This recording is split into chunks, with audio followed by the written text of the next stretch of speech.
Buenas noches, amigas y amigos de RCTV. Nuestro invitado de hoy es el presidente de la Cámara de Diputados, Ramón Guillermo. Mucha gente se ha venido preguntando desde que el presidente Caldera ganó las elecciones, ¿por qué Copey no va al gobierno?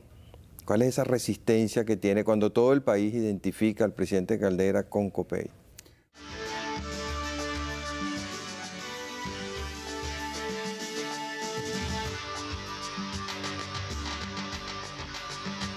Mira, yo no diría que tiene resistencia, porque resistencia supondría que hay alguien o algo que está haciendo fuerza en una dirección. Yo creo que al país le conviene que Copey tenga una actitud y una posición independiente del gobierno, que le permita criticarlo y vigilarlo y controlarlo, o cooperar en su control y vigilancia, y que le permita también colaborar en el momento que sea necesario, como ha ocurrido en el Congreso. La actitud de Copey, que es la de una fuerza de oposición, que ofrece una política alternativa a la del gobierno, sin embargo, ha permitido muchas veces que las cosas se aprueben, que los planes adelante, y creo que ha sido un manejo muy responsable. Pero es que todo eso será verdad, pero el país percibe a Copey como identificada con el presidente Caldera.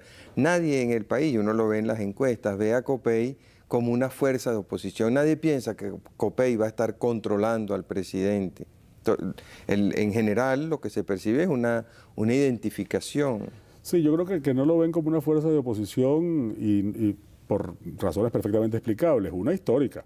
Tiene que ver con la identidad entre Copey y el presidente Caldera durante muchísimos años, ¿no? Identidad que solo sufrió una fractura, un divorcio, por así llamarlo, cuando pasó a la reserva después de no aceptar el resultado del poliedro, ¿no? El año 87.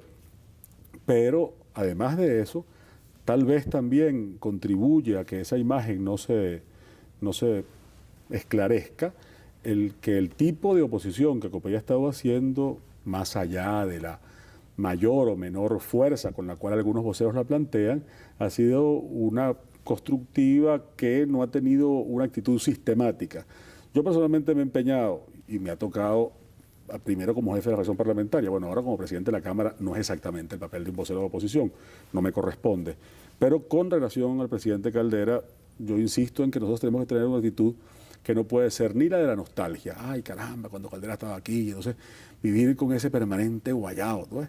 Ni tampoco la de la amargura, ¿no? Una especie de cobrarnos una factura que nos deben. Yo creo que el hecho es que él es presidente de la República, que se fue del partido, que ganó la elección en unas circunstancias determinadas, que el partido no está en el gobierno, pero que tiene un deber con el país y que tiene que responder a eso, y ya está.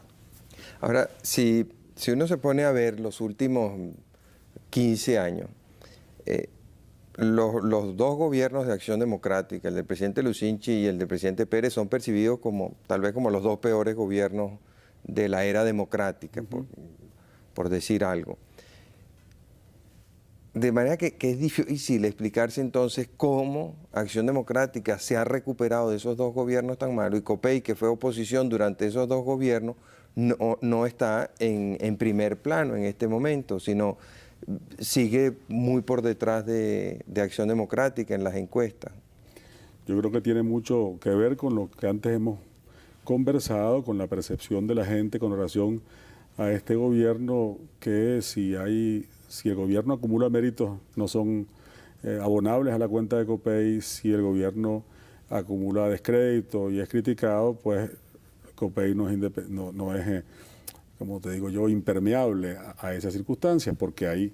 ¿Y qué estrategia tiene Copey para enfrentar ese problema? Porque si no van camino de ser oposición otra vez. La estrategia que debe tener Copey es la de la diferenciación por afirmación. Yo creo que por la vía de proponer políticas que sean distintas y mejores. Yo no soy de la idea de que los partidos deban identificarse diciendo lo que no son y haciendo un énfasis especial en demostrarle a la gente que Caldera ya no es copeyano, por ejemplo, o que somos distintos a este gobierno, o que los adecos son otra cosa. La diferenciación por negación está muy gastada, creo que no tiene utilidad ya. La diferenciación debe ser por afirmación, proponiendo políticas nuevas, siendo un polo vigoroso que permita la atracción de Ese es el papel que va a jugar Hilarión Cardoso en el gobierno. Bueno, el papel que va a jugar Hilarión Cardoso en el gobierno es el del ministro de Justicia. Fue una decisión que él tomó personalmente. Le corresponde a él. Su juicio de conciencia fue suyo. Él tomó la opción de ir al gobierno. Pensó que, me imagino que no debía decirle que no al llamado del presidente Caldera, a quien veía pues solo y requerido. El caso de él es similar al caso de Humberto Calderón y José Ignacio Moreno cuando cooperaron con el gobierno de Carlos Andrés Pérez en el año 92. Se parece en un sentido, porque es copellanos participando en un gobierno ajeno. Se diferencia en otro sentido. Allá medió una decisión de la Dirección Nacional de COPEI, dada la circunstancia gravísima de peligro de las instituciones, y se autorizó a dos militantes para aceptar. Aquí el militante simplemente pidió, se separó de la organización porque consideró por su propio análisis y no por un análisis colectivo de que debía ayudar al gobierno del presidente. En todo caso, yo le deseo mucha suerte y espero que tenga mucho éxito porque hace mucha falta un ministro de Justicia que tenga éxito. Ese es un área en la cual tenemos muchísimos problemas. Hemos, por cierto, venido ayudando a los copellanos desde afuera sin necesidad de tener a un ministro tan cercano. Promovimos espontáneamente y aprobamos la ley que crea el Fondo de Edificaciones Penitenciarias. Promovimos nosotros e hicimos aprobar políticas que suponen aportes sustanciales de recursos para el área. Hemos promovido y estamos moviendo la reforma de la Ley de Consejo de Judicatura y del Código Procesal Penal. Hemos promovido la idea de una política integral de lucha contra la delincuencia, el Pacto Nacional por la Vida, de manera que vamos a seguir trabajando nosotros desde el Congreso y espero que Hilarión aproveche esta ayuda que hemos dado más que sus antecesores. Y esos rumores que ha habido de que Eduardo Fernández también fue invitado a participar en el gobierno, ¿qué tienen de cierto? Bueno, parece que fueron rumores nada más. ¿Y COPEI estaría de acuerdo en algo así? Bueno, COPEI no discutió los rumores. A los rumores les dio el tratamiento que a los rumores se les da. Así, chicos, has oído tal cosa y tal. Pero más nada. Yo personalmente nunca creí que eso estuviera planteado, que hubiera sido propuesto y por lo tanto que en caso de propuesto fuera aceptable, simplemente por un análisis vamos a decir, de lógica política. La justificación que se le dio al ingreso de Calderón, Berti y Moreno León en el gobierno de Pérez fue la gravedad de la situación que se estaba viviendo. Esa situación no está planteada ahorita, no hay una situación grave en el país. Es grave pero distinta, es de otra gravedad. ¿Cuál es la diferencia? En aquel momento había, después del intento de golpe de Estado del 4 de febrero, era evidente que hacía falta ampliar la base política del gobierno y además de eso el presidente estaba dispuesto a hacerlo, o por lo menos así lo proclamaba. Aparentemente no era tan profundo su deseo y después pudimos comprobar que no valoraba ese aporte y esa presencia y lo que en términos de política, de cálculo, pueda significar para COPEI autorizar a hombres suyos. Esta vez el presidente no está pidiendo ese tipo de ayuda y su evaluación de la crisis es evidentemente distinta. ¿Tú crees que COPEI fue engañado en aquella oportunidad? Bueno, mira, yo no diría que engañado. Yo creo que el COPEI hizo una evaluación de la realidad, el presidente de la República tenía la suya. Podía ser coincidente el interés de fortalecer el sistema y mantenerlo, las causas eran distintas. El presidente me daba la impresión que era más mantenerse él al frente del poder. En el caso nuestro sé, porque recuerdo perfectamente la discusión, se trataba de mantener el sistema de libertades. Cuando se hizo evidente que nuestra presencia allí no tenía el valor que le habíamos asignado, la dirección resolvió que era mejor marcharse. Y en este caso, ¿ustedes piensan que no hay amenaza, a pesar de los rumores y a pesar de...? Nosotros pensamos varias cosas. La primera es que hemos aprendido las lecciones del pasado y por lo tanto estamos perfectamente conscientes de que podemos ser mucho más útiles con una actitud independiente a un gobierno ajeno que participando en él. En segundo lugar, no podemos plantearnos una situación similar porque el presidente no está buscando esa ayuda, y lo último que podríamos nosotros parecer es andar. ¿Y por qué llama a Hilarión tocando Cardoso entonces? Bueno, tú sabes que eso es una buena pregunta, en todo caso, para el presidente o para Hilarión. Cualquier especulación nuestra es totalmente en el plano de la psicología. Yo no tengo análisis, pues, pero eso es otra cosa. Vamos a cumplir unos compromisos, pero déjame dejar un tema planteado. Se ha venido especulando mucho sobre lo que va a hacer COPEI en las próximas elecciones, y hay la tesis de los que COPEI debe ir con un candidato propio para consolidar al partido y estimular a la militancia, mover a la maquinaria. Y hay la de los que piensan que no, que debe buscar un candidato que aglutine más de lo que puede hacer un candidato interno. Y en ese sentido, el candidato que se plantea, la candidatura que se plantea es la de Irene Sáez. Eso está provocando también sus reacciones en los demás partidos. Entonces, la pregunta que te dejo para que reflexiones sería la siguiente. ¿Crees tú que las próximas elecciones va a ser un enfrentamiento de dos grandes coaliciones? Una, digamos, alrededor de Irene Sáez, liderizada políticamente por COPEI, y otra alrededor de alguien como Luis Raúl Matos Azócar, liderizada por Acción Democrática. Ya regresamos.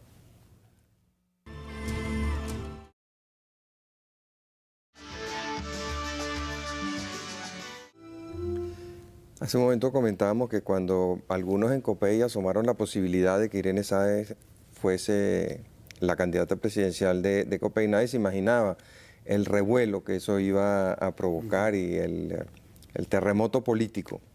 Y así hemos visto cómo todo el mundo ha estado dando vuelta alrededor de esa idea. El MAS ha coqueteado con la idea de la candidatura de Irene Sáez.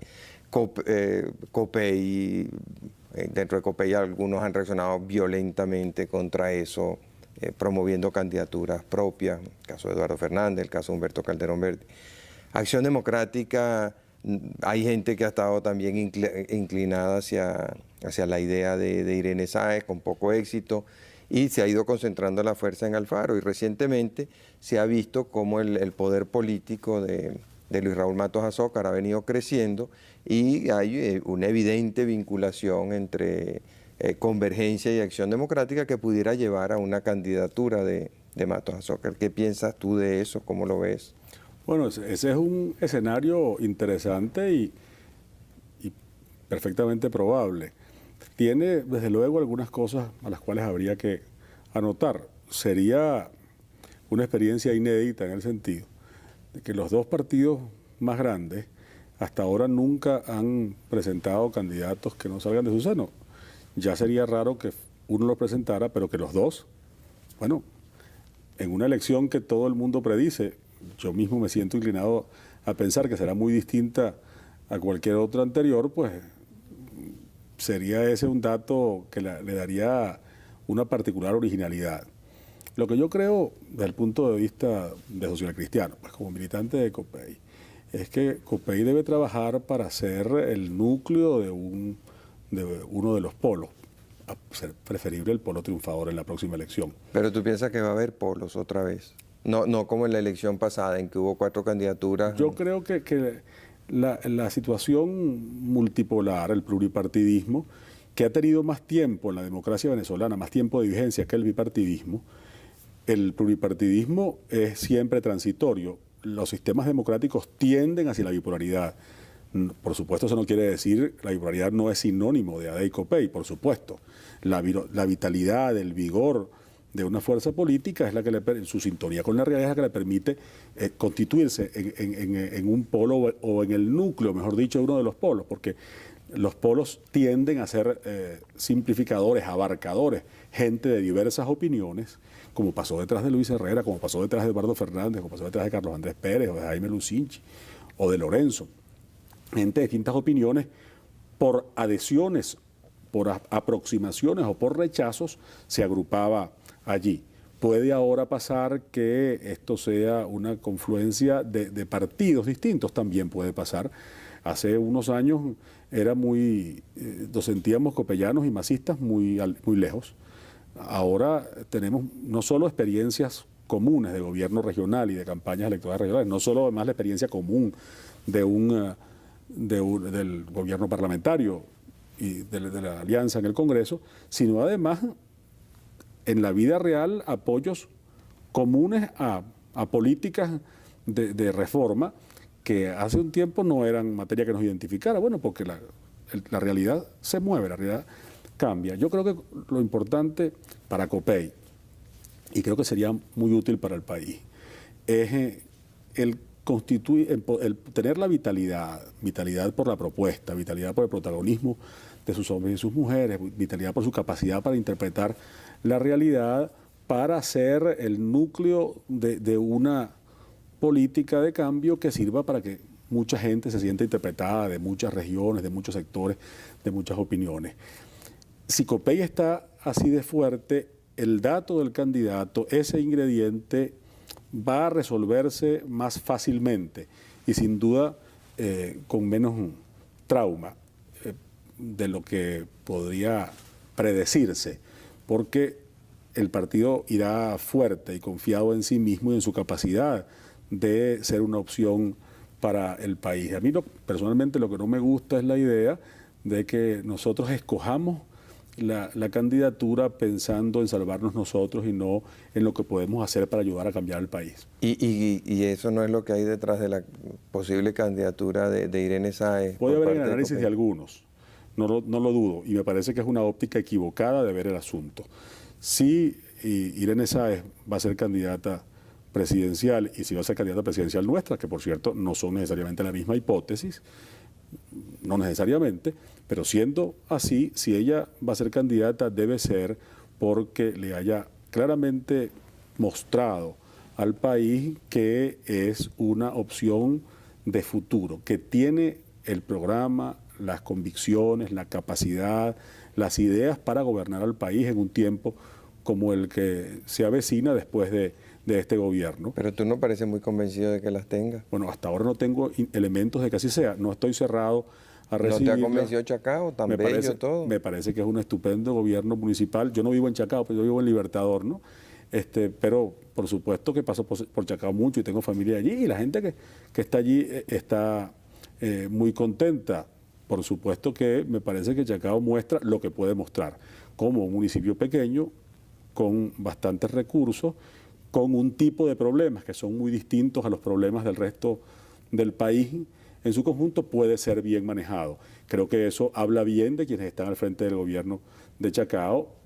Me gustaría saber un poco más acerca de lo que piensa con relación a los problemas del país y sentir su liderazgo más probado en otros terrenos. Yo no estoy cerrado a ninguna hipótesis, pero creo que lo importante es que el partido sea fuerte, que el partido tenga mucha vitalidad, que el partido interprete mucha realidad, porque son las instituciones las que fortalecen a las sociedades, no los liderazgos personales. Los liderazgos personales cumplen una función y son una función importante sin duda alguna, pero lo que le hace falta al país son instituciones. José María Aznar, hablando de la realidad española, dice que España siempre fue un país de caudillos, milagros y toreros, ¿no? A lo mejor nosotros de toreros no, aunque hemos tenido peloteros, bien bueno, pero digamos peloteros, ¿no? Cámbiese toreros por shortstops, por ejemplo, ¿no? Y entonces decimos que podríamos decir que eso es un país de caudillos, milagros y shortstops. Y de Mises. Esos ídolos, por ejemplo, también, cada quien cumple un papel en la imaginación popular. Ahora, yo insisto mucho en que la razón por la cual nosotros nos hemos equivocado tanto al elegir en política es que hemos escogido o por negación de lo que existe para demostrar nuestro rechazo, nuestra rabia con lo que está allí, o esperando de quien elijamos una salvación, una especie de redención. Elijamos desde que votamos, porque antes no votábamos, antes simplemente seguíamos a un caudillo armado. Sí. Históricamente, creemos a veces que cambiando el milagroso, tomamos una decisión distinta, y no, tomamos la misma decisión, cambiamos la persona, que es objeto de la creencia supersticiosa. Y yo creo y aspiro a que mi partido tome la decisión candidatural con la madurez suficiente de una institución que tiene 50 años y comportándose como eso, como institución. Eso puede significar que un nombre, ese u otro, de fuera de nuestras filas, sea la persona que en este momento le conviene al país para llevar adelante lo que Copey cree que al país le conviene y le interesa. Porque el país ni el mundo se acaba el día de las elecciones. Siempre hay lunes. Si todo se acabara esa noche y entonces todo se resolviera con que uno gane, pues entonces perfecto. Buscamos la forma de ganar y pasamos muy contentos esa última noche y hacemos de eso una noche tan linda como esta. Pero si, como el lunes va a haber país y el lunes hay que enfrentar la inflación y la delincuencia, tenemos que buscar que la decisión que tomemos para ese domingo sea la mejor para el lunes, cuando amanezcamos con la responsabilidad de gobernar a Venezuela como yo quiero que amanezcamos. Tú comentabas hace un momento el caso del MAS, que estaba muy distante de Copey al inicio del gobierno y que ahora tiene una serie de coincidencias. ¿Ustedes en Copey no sienten una cierta envidia del MAS? El MAS es un partido que ha logrado estar con la oposición y estar con el gobierno. Es un partido que ha logrado ser socialista y aplicar un programa fondomonetarista económico. ¿Está bien con todo el mundo? ¿Tiene la cuota de poder más grande en el gobierno? ¿Eso no sería un poco lo que a Copey le conviene después de estos, cuántos años son ya? Más de 10 años de oposición, de ostracismo. Ojalá que consigamos que se encuentren lo que al país le conviene y lo que a Copey le conviene. Ojalá que consigamos eso. Eso es lo que yo deseo y hay que buscar sinceramente que el cálculo de lo que nos conviene tenga que ver con lo que al país le conviene. Fíjate tú que el MAS es un partido que ha evolucionado de una manera muy interesante, muy interesante. Y, por cierto, eso no es insólito en los partidos socialistas del mundo. También ha ocurrido con los socialistas españoles, por cierto, porque los episodios de corrupción y esas cosas, bueno, hay que verlos como patologías, ¿no? Pero la evolución programática del partido de Pablo Iglesias, el partido que le costaba dejar de ser republicano y que llamaba a Juan Carlos el jefe del Estado, cuando tú entrevistabas al secretario general a ser presidente del gobierno, al partido que es hoy, pues hay un gran cambio. Lo mismo, fíjate tú, en el caso de los antiguos comunistas italianos, que se parecen mucho a los masistas, que sí, tuvieron en tiempo similar una lectura de la realidad del bloque del Este y del imperio soviético parecida a la de los masistas, y que ahora, llamados Partido Democrático de Izquierda, bueno, conservan lo de izquierda en el nombre y en una cosa de cultura también. Bueno, son el eje principal y un factor moderador en la coalición El Olivo, que encabeza un académico, un profesor universitario católico, centrista, como el profesor Prodi. Es interesante. Sé que esa es una evolución que está en todas partes ocurriendo, que es una evolución del mundo y que no podríamos nosotros aquí ignorar. Como nosotros, los demócratas cristianos, también tenemos que evolucionar, como nuestros amigos chilenos han evolucionado. Y ahí tienes otro dato interesante. La concertación por la democracia, que tenía su razón de ser en la lucha contra la dictadura del general Pinochet, se transformó después en una coalición de gobierno con alto sentido del Estado, donde socialistas y demócratas cristianos pueden ofrecer un gobierno que tenga reformas económicas hacia el mercado, con sensibilidad social y con sentido de futuro, que es lo importante, que es lo que jamás puede el cifrinismo tecnocrático aportar, que es mirar a que las transformaciones a fondo se hacen con la gente, ayudando a crear nuevas condiciones para que la gente viva mejor.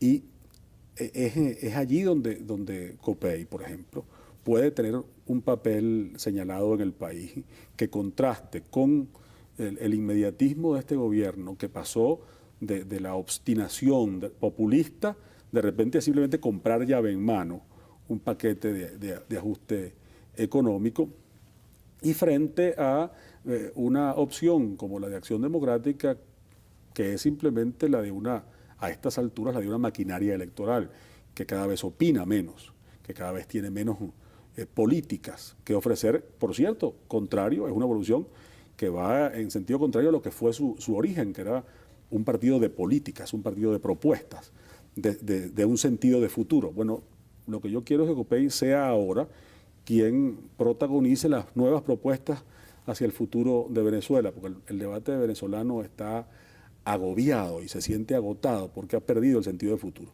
Nos la pasamos discutiendo qué pasó y por qué pasó, y nos hemos olvidado de decirle a la gente qué creemos que debería pasar. Vamos a cumplir unos compromisos. Para el regreso, quisiera que tratáramos un tema que tiene muchísima vigencia en este momento, la reforma de la Ley del Trabajo. Cuando la Ley del Trabajo fue aprobada, algunas personas formularon críticas a lo desfasada que estaba con los tiempos modernos. En el mundo ha habido una evolución muy interesante en lo que se refiere a la creación de empleo. La Ley del Trabajo ni se pasea por ese tema, y por eso Venezuela es uno de los pocos países del mundo en donde se han destruido muchos empleos y se han creado muy pocos empleos. Tampoco enfrentaba, ni consideraba, ni estimulaba la productividad, que es la base fundamental del mejoramiento de una sociedad y del ingreso de sus trabajadores.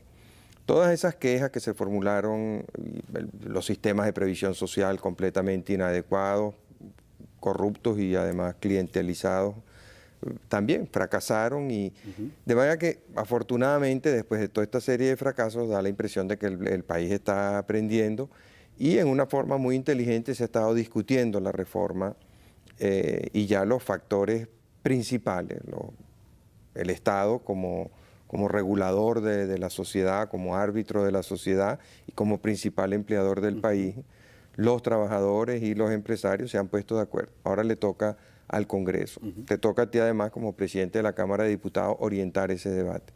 Al regreso quisiera que nos hablaras de eso. ¿A dónde van esas reformas? Perfecto. ¿Qué podemos esperar de ellas? ¿Con qué celeridad se producirán? ¿Qué riesgos hay de que se politicen o de que esto no ocurra? Ya regresamos.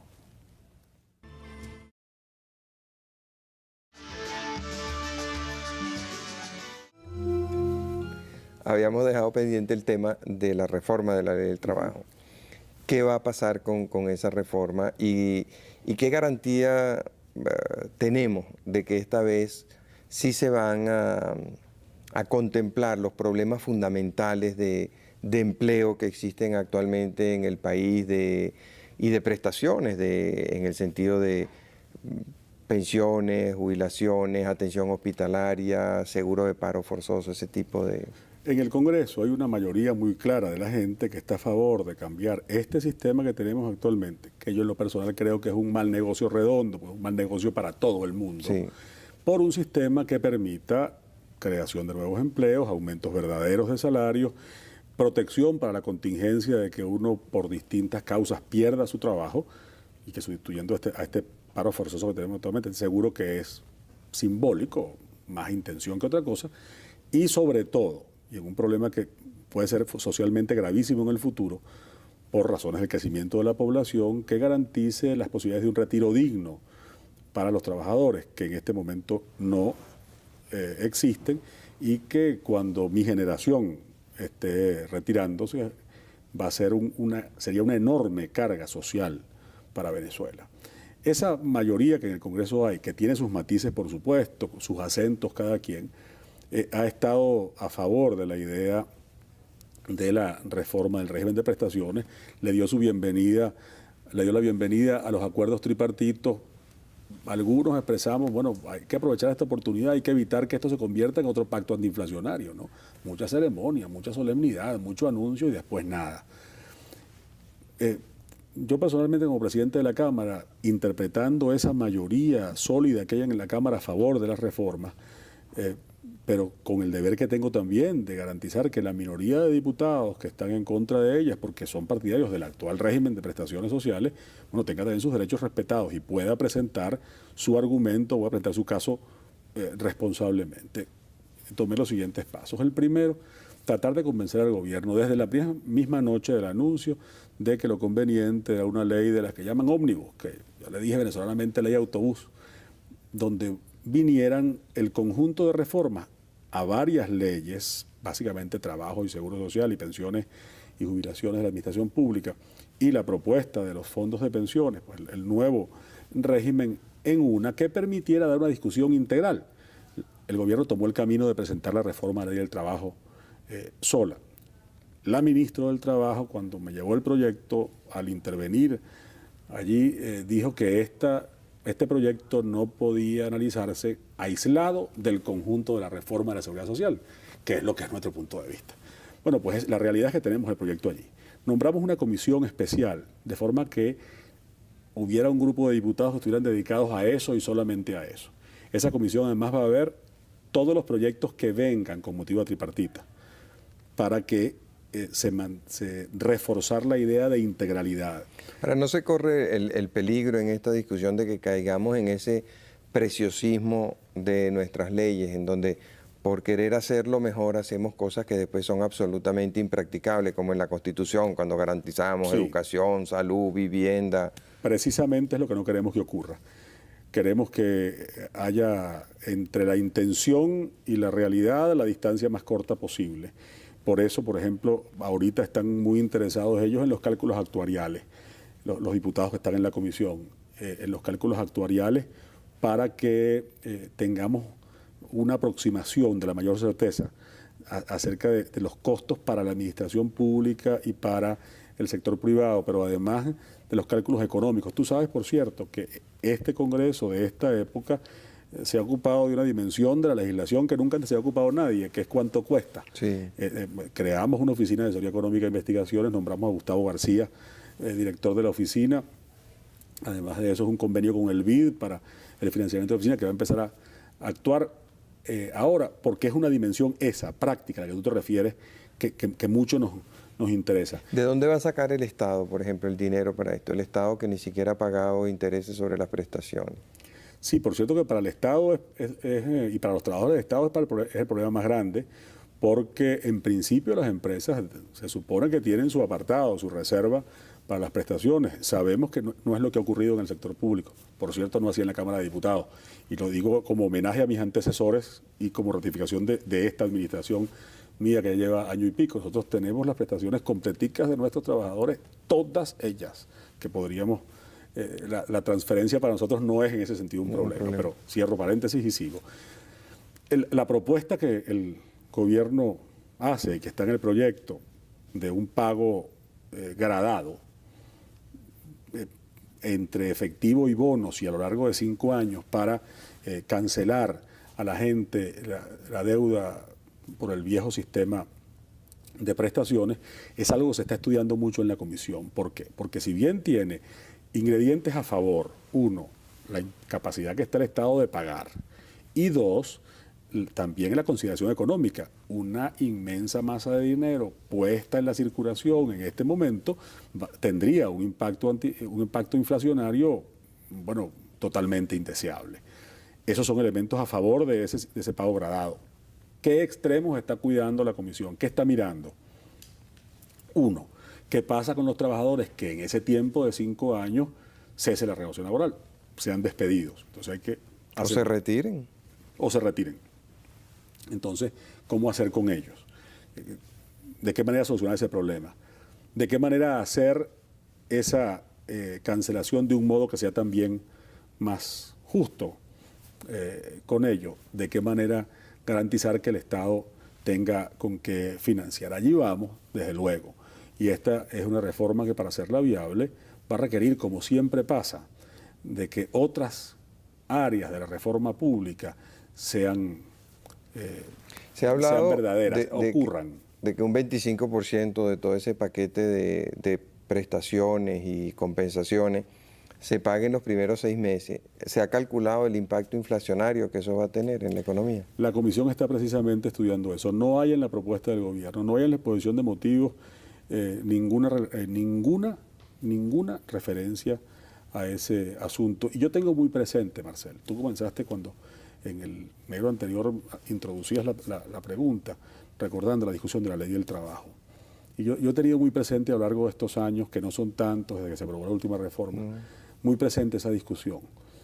Yo recuerdo perfectamente, yo solamente hubo un tema por el cual pedí que el partido me permitiera desincorporarme de la Cámara porque no estaba dispuesto a votarlo, que era el que se refería a la participación de Contraloría General de la República en la fiscalización de las finanzas de los sindicatos y las centrales, porque yo soy de la idea que todo el que recibe fondos públicos tiene que estar dispuesto a que lo registren, a ver en qué lo está gastando. Claro. Y se consideraba que por acuerdos internacionales, convenios de la OIT no se podía.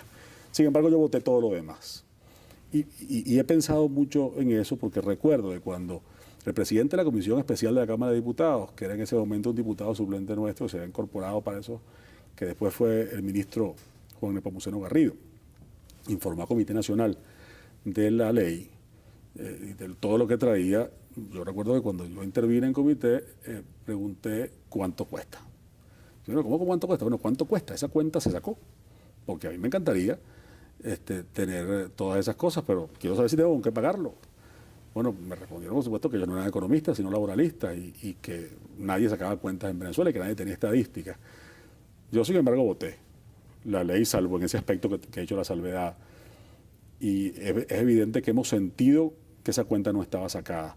Y la debe haber sentido mucho él, que le tocó como ministro del Trabajo enfrentar esa realidad. Tal vez eso influyó en su cambio de postura, me parece que con una sana rectificación que yo aplaudo. Claro. Porque yo me he equivocado muchas veces también. Y espero tener siempre la posibilidad de corregir mi error más adelante. Pero espero que esta vez disminuyamos mucho la distancia entre una cosa y otra, entre la intención y la realidad, y aproximemos a ese cálculo. Y es una preocupación que con la gente de la dirección de Fedecámaras también he hablado.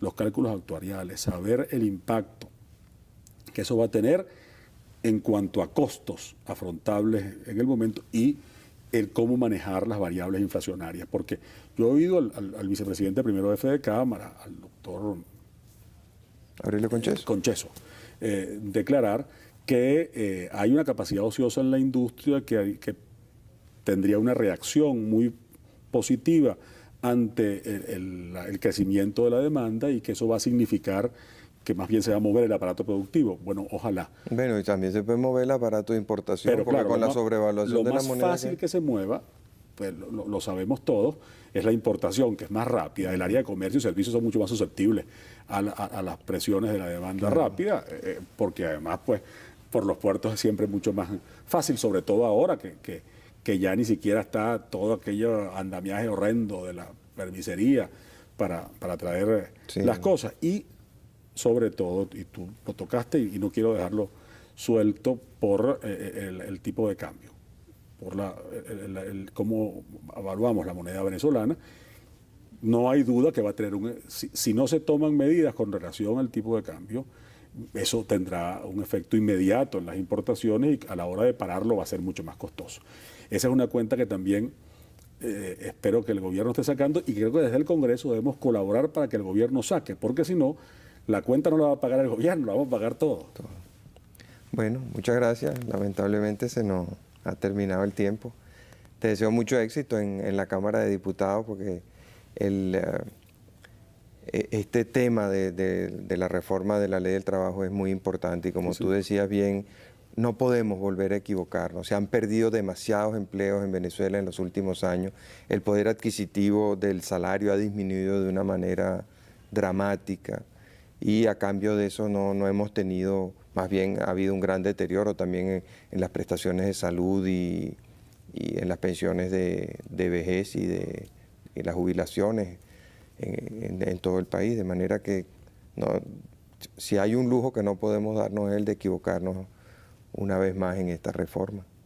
Sería un daño muy grande para mucha gente. Por eso es que el Congreso, lo que le conviene al país es que el Congreso piense bien el paso que va a dar. Sí, bueno, esperemos que así lo haga.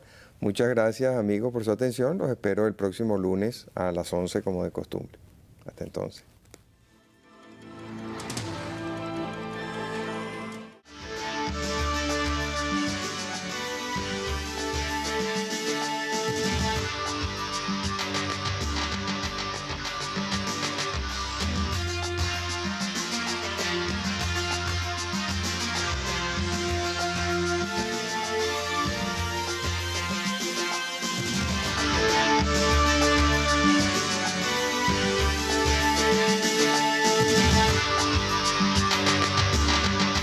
La alternativa era del gobierno, sin embargo, ha permitido muchas veces que las cosas se aprueben, que los planes adelante y creo que ha sido un manejo muy responsable. Pero es que todo eso será verdad, pero el país percibe a Copey como identificada con el presidente Caldera. Nadie en el país, uno lo ve en las encuestas, ve a Copey como una fuerza de oposición. Nadie piensa que Copey va a estar controlando al presidente. En general, lo que se percibe es una identificación. Sí, yo creo que no lo ven como una fuerza de oposición y por razones perfectamente explicables, una histórica. Tiene que ver con la identidad entre Copey y el presidente Caldera durante muchísimos años, ¿no? Identidad que solo sufrió una fractura, un divorcio, por así llamarlo, cuando pasó a la reserva después de no aceptar el resultado del poliedro, ¿no? El año 87.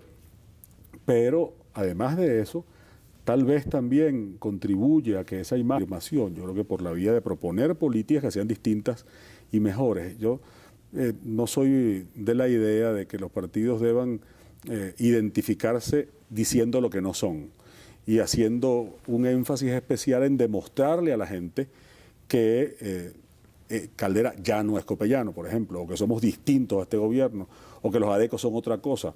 La diferenciación por negación está muy gastada, creo que no tiene utilidad ya. La diferenciación debe ser por afirmación, proponiendo políticas nuevas, siendo un polo vigoroso que permita la atracción de ¿Ese es el papel que va a jugar Hilarión Cardoso en el gobierno?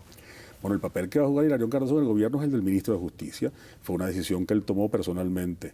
Le corresponde a él, su juicio de conciencia fue suyo, él tomó la opción de ir al gobierno, pensó que, me imagino que no debía decirle que no al llamado del presidente Caldera, a quien veía pues solo y requerido. El caso de él es similar al caso de...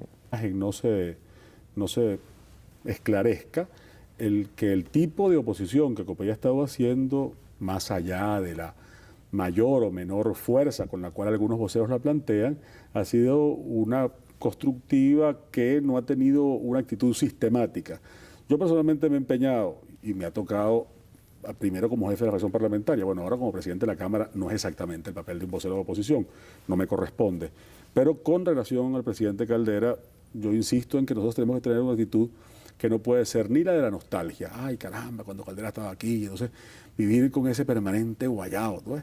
Ni tampoco la de la amargura, ¿no? Una especie de cobrarnos una factura que nos deben. Yo creo que el hecho es que él es presidente de la República, que se fue del partido, que ganó la elección en unas circunstancias determinadas, que el partido no está en el gobierno, pero que tiene un deber con el país y que tiene que responder a eso, y ya está. Ahora, si uno se pone a ver los últimos 15 años, los dos gobiernos de Acción Democrática, el del presidente Lucinchi y el del presidente Pérez, son percibidos como tal vez como los dos peores gobiernos de la era democrática, por decir algo. De manera que es difícil explicarse entonces cómo Acción Democrática se ha recuperado de esos dos gobiernos tan malos y Copey, que fue oposición durante esos dos gobiernos, no está en primer plano en este momento, sino sigue muy por detrás de Acción Democrática en las encuestas. Yo creo que tiene mucho que ver con lo que antes hemos conversado, con la percepción de la gente con relación a este gobierno, que si el gobierno acumula méritos no son abonables a la cuenta de Copey, si el gobierno acumula descrédito y es criticado, pues Copey no es como te digo yo, impermeable a esas circunstancias, porque hay... ¿Y qué estrategia tiene Copey para enfrentar ese problema? Porque si no van camino de ser oposición otra vez. La estrategia que debe tener Copey es la de la diferenciación por afiliación. Buenas noches, amigas y amigos de RCTV. Nuestro invitado de hoy es el presidente de la Cámara de Diputados. Ramón Guillermo, mucha gente se ha venido preguntando desde que el presidente Caldera ganó las elecciones, ¿por qué Copey no va al gobierno? ¿Cuál es esa resistencia que tiene cuando todo el país identifica al presidente Caldera con Copey?